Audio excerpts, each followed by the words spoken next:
Friends, welcome back to my channel. मैं doctor Priyanka Yadav और आज हम बात करने वाले हैं रिलेशन रखते समय कौन कौन सी चीज़ें ध्यान में रखनी चाहिए। काफ़ी सारे कमेंट्स आते हैं, काफ़ी सारे पेशेंट ये पूछते हैं कि क्या हमें कुछ ऐसी पोजीशन होती है जिसमें रिलेशन रखने से ज़्यादा जल्दी प्रेगनेंसी रुकने के चांसेस रहते हैं। काफ़ी सारे कमेंट्स ये थी कि रिलेशन रखने के बाद यानी कि ख़त्म होने के बाद किस साइड में हम करवट लेके सोए ताकि जल्दी वहाँ पे कंसीव हो जाए। काफ़ी सारे लोग ये पूछ रहे थे कि क्या जिस साइड में ओव्यूलेशन होता है यानी कि राइट साइड में आपका अंडा रिलीज़ हुआ है तो आपको राइट साइड लेटना पड़ेगा, लेफ़्ट साइड में अंडा रिलीज़ हुआ है तो आपको लेफ़्ट साइड में लेटना पड़ेगा। तो क्या रिलेशन के बाद ओव्यूलेशन साइड में लेटने से जल्दी होता है? कभी कभार रिलेशन रखने में दिक्कत आती है, जैसे ड्राइनेस वगैरह रहती है, लिबिडो नहीं रहता। तो रिलेशन को लेकर बहुत सारे क्वेश्चन आ रहे थे। हमने आज सोचा डिटेल में वीडियो बना देते हैं। तो इस वीडियो में सब टॉपिक हम डिस्कस करेंगे। पोजीशन, फिर वहाँ पे रिलेशन रखते समय बहुत सारे ये भी आपने खुद हमारे वीडियो में भी देखा होगा कि रिलेशन रखते समय कमर के नीचे तकिया रखना होता है और बाद में लेग अप होल्ड पोजीशन के लिए भी बोलते हैं। तो क्या सबको ये ज़रूरी है? बिल्कुल नहीं। देखो, यहाँ पे रिलेशन रखते समय कमर के नीचे तकिया उनको रखना है जिसके यूट्रस की पोजीशन सही ना हो। अब हम कैसे बताते हैं कि कभी कभी यदि स्पेशली आपको सिस्ट की दिक्कत है, एंडोमेट्रियोसिस की दिक्कत है, या फिर आपको बार बार इन्फेक्शन हो जाता है जिसमें पेट में एडेशंस होते हैं, तो उन सब चीज़ों के चलते आपके यूट्रस की पोजीशन देखो कैसे। यहाँ पर ये आप देखेंगे तो आपका बच्चेदानी का मुख है वो यहाँ पर आपका जो ट्रैक है उसके पैरेलल है, इस तरह से रहता है ताकि जैसे ही वहाँ पे हस्बैंड का जो सीमेन अंदर जाता है वो इजीली आपके स्पर्म अंदर जाके यहाँ तक पहुँच जाए।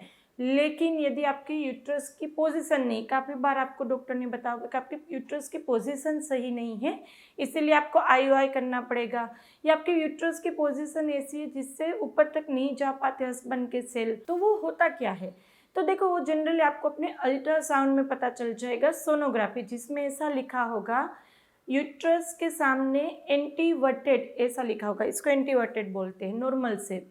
अब यूट्रस के सामने रिट्रोवर्टेड लिखा हो या फिर रिट्रोफ्लेक्स्ड लिखा हो या अलग लिखा हो तो वहाँ पर यूट्रस की जो आसपास मेडिसिन्स होते हैं उसके चलते ये जो उनकी पोजीशन होती है वो चेंज हो जाती है, जिसके चलते सेल को ऊपर जाने में दिक्कत होती है। अब आप जब रिलेशन रखते हैं तब यहाँ पे कमर के नीचे तकिया रखेंगे तो यूट्रस की पोजीशन वो सेट होगी और वहाँ पे हस्बैंड के सेल को ऊपर जाने में कोई दिक्कत नहीं आएगी।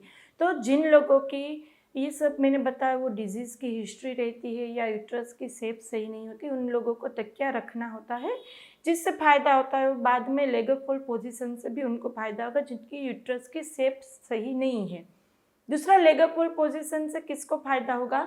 जिसकी हस्बैंड की मोटिलिटी में थोड़ा इश्यू है, हस्बैंड की मोटिलिटी कम होती है यानी कि जो चलने की क्षमता, उसमें भी आप देखिए हस्बैंड के रिपोर्ट में एक्टिव मोटाइल या प्रोग्रेसिव मोटाइल होना चाहिए 35, रैपिड प्रोग्रेसिव 35 होना चाहिए। तो वहाँ पर उससे कम होता है तो उसको कम बोलते, उसमें यहाँ पे ट्रीटमेंट की ज़रूरत होती है। हस्बैंड का अलग से एक वीडियो है, देख लीजिएगा। तो यदि जिनकी मोटिलिटी कम है उनको भी लेग अप होल्ड से और तकिया रखने से फ़ायदा होगा।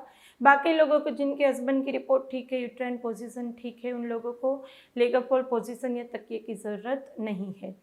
दूसरा, वहाँ पे स्पेसिफिक पोजीशन की बात करें तो ये मैंने बता दी, इस तरह की दिक्कत हो तो ये स्पेसिफिक पोजीशन आपको ट्राई करनी ज़रूरी बन जाती है। बाकी ऐसा कुछ भी, कोई भी ऐसी पोजीशन नहीं है जो चांस बढ़ा दे। बाकी आप जो भी दोनों की इस तरह की पोजीशन में ट्राई कर सकते हैं।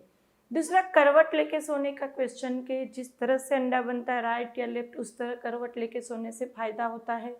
जी नहीं, मैंने अभी बताया कि यहाँ पे जो हस्बैंड के स्पर्म ऊपर चले जाते हैं वो फिर यहाँ पे जाएंगे और यहाँ पर भी जाएंगे, दोनों में जाएंगे। वो यहाँ पे अंडा होगा यानी कि ओव्यूलेशन के बाद ट्यूब में अंडा आता है, यहाँ पर अंडा रिलीज होगा तो यहाँ इस साइड की ट्यूब में आएगा। जो हस्बैंड के स्पर्म तो दोनों में जाएंगे, तो उसमें ऐसा नहीं है कि राइट लेफ्ट, आप किसी भी करवट लेके भी सो सकते हैं। काफ़ी सारे लोग ये बोलते हैं कि रिलेशन के बाद पूरी रात नहीं उठते हैं या ऐसे ही सीधा एकदम स्ट्रेट सोते रहते, बिल्कुल हिलते भी नहीं है। उनको ऐसा लगता है कि बीच में उठने से, हिलने से, करवट लेके सोने से जो हस्बैंड के लिक्विड होता है वो बाहर आ जाता है। तो लिक्विड के भी बहुत ज़्यादा क्वेश्चन थे। रिलेशन के बाद वहाँ पे थोड़ी देर अंदर रहेगा लिक्विड, 10 मिनट के बाद वो बाहर आए, कोई दिक्कत नहीं, वो बिल्कुल नॉर्मल है। रिलेशन ख़त्म होने के बाद फीमेल में ऑर्गेज़म के चलते कभी कभी थोड़ा सा लिक्विड ऐसे नेचुरली बाहर आता है, उससे कोई दिक्कत नहीं आती है। और ऐसे बोलते हैं कि मैं दूसरे दिन यूरिन के लिए जाती हूँ, पूरी रात भी सोती रहती हूँ, जैसे ही दूसरे दिन खड़ी होती है यूरिन के लिए जाती हूँ सब बाहर आ जाते हैं, एक पूरी रात में भी अंदर नहीं जाता है।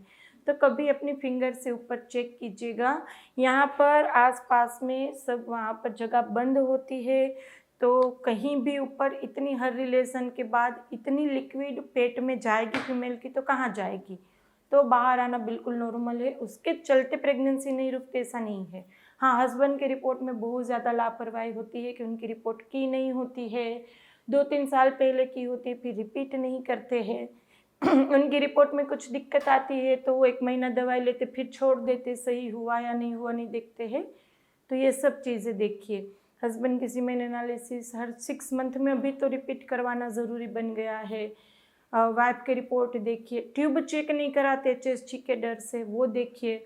डॉक्टर बदलते रहेंगे, ट्यूब HSG के डर से नहीं कराएंगे तो यदि ट्यूब बंद है तो वहाँ पे तो मिलेगा ही नहीं हस्बैंड का सेल और आपका अंडा, तो प्रेगनेंसी कैसे रुकेगी। तो बेसिक रिपोर्ट के ऊपर ध्यान दीजिए। और उसमें भी कुछ दिक्कत आती है, जैसे हस्बैंड की रिपोर्ट में दिक्कत है, आपको IUI बोल दिया है, IVF बोल दिया, 0 तक के काउंट हमारे यहाँ ठीक हो जाते हैं, तो IUI IVF की उसमें भी ज़रूरत नहीं है। आपकी ट्यूब बंद आई है, आपका AMH कम है, आपकी सिस्ट की दिक्कत है, किसी में भी आपको सर्जरी IUI IVF बोला हो, हमारे चैनल पे कम्युनिटी टैब में, यूट्यूब में कम्युनिटी टैब में और इंस्टाग्राम पे फीडबैक देखिए आप। बहुत इजीली, बहुत ही अच्छे से विदिन फ्यू मंथ कितनी भी बड़ी दिक्कत हो आराम से प्रेगनेंसी रुक जाती है। तो सर्जरी IUI IVF से पहले होम्योपैथिक मेडिसिन को ट्राई करना है आपको। स्क्रीन पे नंबर दिया गया है, व्हाट्सएप नंबर है, वहाँ पे उतना ही मैसेज करना है, मुझे आपकी अपॉइंटमेंट चाहिए, मेरी टीम आपको आगे गाइड कर देगी। तो होम्योपैथिक सब केस में बहुत अच्छे से काम करती है। हॉस्पिटल विजिट करना चाहे, हम आनंद में रहते हैं गुजरात में, आप हॉस्पिटल विजिट भी कर सकते हैं। वीडियो अच्छा लगे तो उसको लाइक एंड शेयर कर दीजिएगा, अभी तक सब्सक्राइब नहीं किया तो कर लीजिए, आपके लिए बिल्कुल ही फ्री है। तो चलिए फ्रेंड, फिर जल्दी से मिलेंगे, तब तक के लिए stay healthy, stay happy, bye.